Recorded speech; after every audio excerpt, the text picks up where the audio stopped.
Sometimes life hands you a moment so raw, so gut-punching, you don't just react, you act. I'm Tom Carver, and this is the story of how I drained my lake to stop a bunch of HOA suits from stealing what was mine. Picture this, a quiet lake, my lake, tucked in the pines of Willow Creek, Minnesota, turned into a battlefield because some folks thought they could take what wasn't theirs. I came back to Willow Creek after the worst year of my life. My wife, Ellie, and our daughter, Mia, were gone taken in a car accident that left me hollow, like someone carved out my chest and left the edges raw. The lake was the only place that didn't scream their absence. We used to spend summers here, Ellie laughing as she tipped the canoe, Mia splashing in the shallows, her little voice calling for me to catch her. My granddad, a water engineer who bought this land in the 60s, left it to me.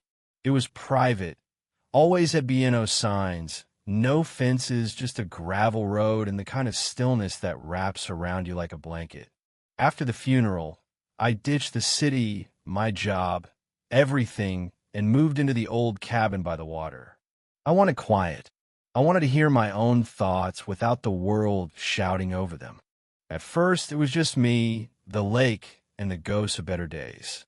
I'd sit on the dock till dawn, coffee going cold, watching the water ripple under the stars. The Willow Creek HOA? Didn't even know they existed. Their signs were down by the new subdivision's fancy names like Cedar Hollow, all manicured lawns and mailbox rules. My land wasn't part of their world, or so I thought. Then one day, a letter showed up in my mailbox, this flimsy envelope with Cedar Hollow HOA, Community Enhancement Notice, typed in crisp font. It said my lake was now a shared community asset for a lakefront revitalization project. Shared? I almost laughed. Shared by who? I owned every inch of that water, paid taxes on it for years, had the deed to prove it. The letter mentioned a partnership with some investor to build a floating bistro permits pending, they said. I tore it up, tossed in the fire, figured it was some clerk's mistake. But 2 weeks later, I heard engines. I was on my porch, sipping coffee, when a pontoon boat drifted out, two guys in khakis and sunglasses poking around with measuring tapes, laughing like they were at a country club. I yelled from the dock, "You're trespassing." They waved, like I was some nosy neighbor. Next day, orange survey flags popped up along the shore and a sign zip-tied to a tree. Approved for floating bistro development, Cedar Hollow HOA. I called the number on it. Voicemail. I was a city planner for 25 years. I knew this stank of illegal. So I drove to the county office, deed in hand, Granddad's old maps under my arm. The clerk confirmed it. No shared rights, no HOA claim. I own the lake outright. Case closed, right? Wrong. They kept coming. A flatbed rolled in with lumber and steel, using a dirt trail on my land like it was public. By noon, they towed in a pre-built platform, workers hammering away like they were racing a deadline. I called the sheriff Jimmy Tate, a guy I knew from high school. He showed up, scratched his head, looked at my deed, then talked to the crew. Came back shrugging. They say the HOA gave him permission. I can't stop him without a court order, Tom. Get a lawyer. I stared at him. They're building a restaurant on my lake? Jimmy, and you're telling me to wait? He just mumbled about process and drove off. That night, I couldn't sleep. I went down to the dock, flashlight in hand, and opened the old hatch to the drainage vault Granddad built.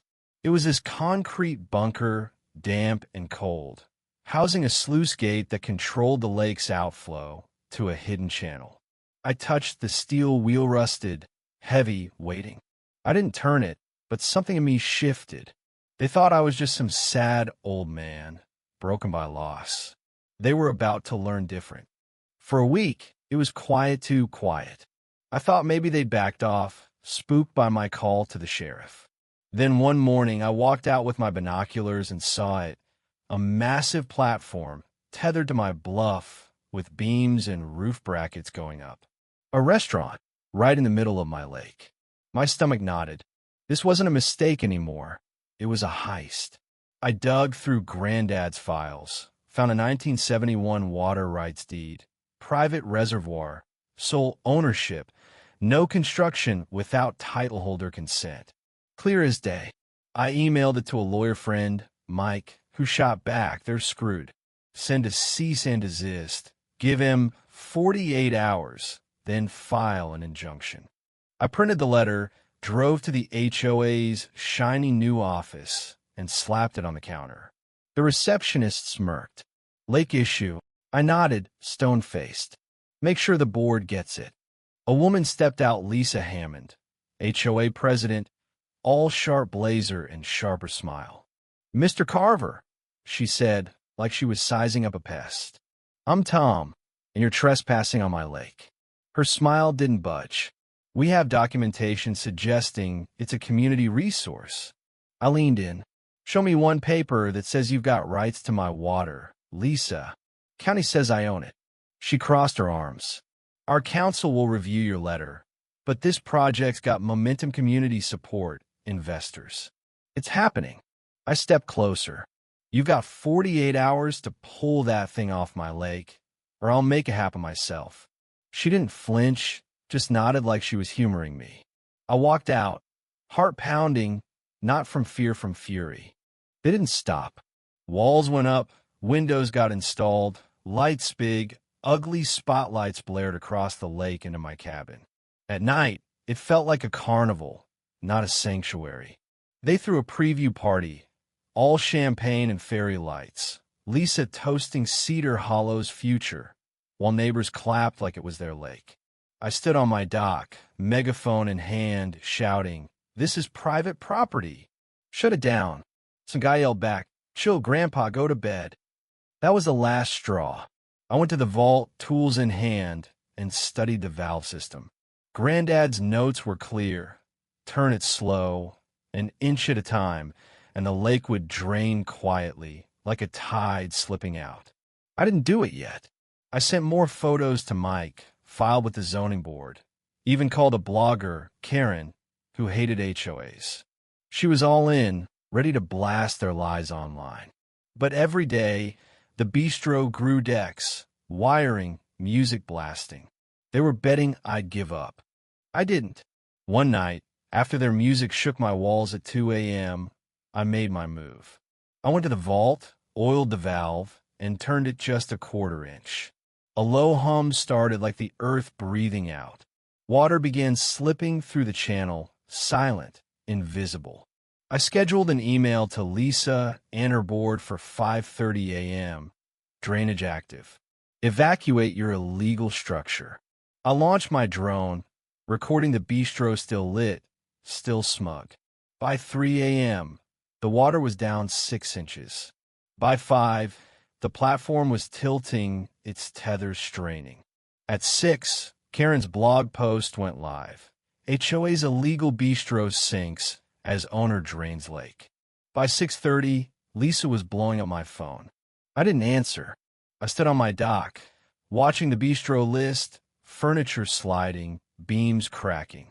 Workers scrambled, shouting, as the mud flats rose like a truth they couldn't bury. By noon, it was chaos. The bistro was half in the mud, a twisted wreck. News vans rolled in. Lisa gave a statement, calling it sabotage. I didn't say a word, just let the drone footage speak. Tethers bolted into my bluff, unpermitted construction, all of it. The judge granted my injunction that morning. The HOA had no claim, and they owed damages. Residents turned fast, demanding refunds, screaming at Lisa. Her board crumbled. 3 quit in a week. She held on, whining to the press about community loss, but the county fined them hard, and small claims piled up. I got a letter taped to my door, HOA letterhead banning me from their events. "Ye left to my seal's hut." Ban me? They'd built a restaurant on my lake and thought they could punish me? The lake's healing now, filling back up with rain and springs. I rebuilt the dock, put up a sign, private property, not for your HOA. Taped a photo of Mia to it, mid-laugh, leaping into the water. Let them see her face. A neighbor, Old Man Jenkins, stopped by with beer, apologized for backing the HOA. Said he didn't know. A young couple gave me a painting of a lake, with faint shapes of Ellie and Mia in the sky. I hung it by the fireplace. The lawsuit's done full win, restitution, Lisa personally liable. She whispered as she passed me in court, "You could have just said no." I looked her dead in the eye. "I did, Lisa. You didn't listen." The lake's back, shimmering under the pines, quiet again. I sit on the dock most mornings, coffee in hand, feeling Ellie and Mia in a breeze. I didn't do this for revenge. I did it because some things are sacred and no one gets to steal them. So what do you think? Was I right to drain it? Or did I go too far? Drop a comment. Tell me your stories ever had a fight in HOA or stand up for what's yours. Let's talk.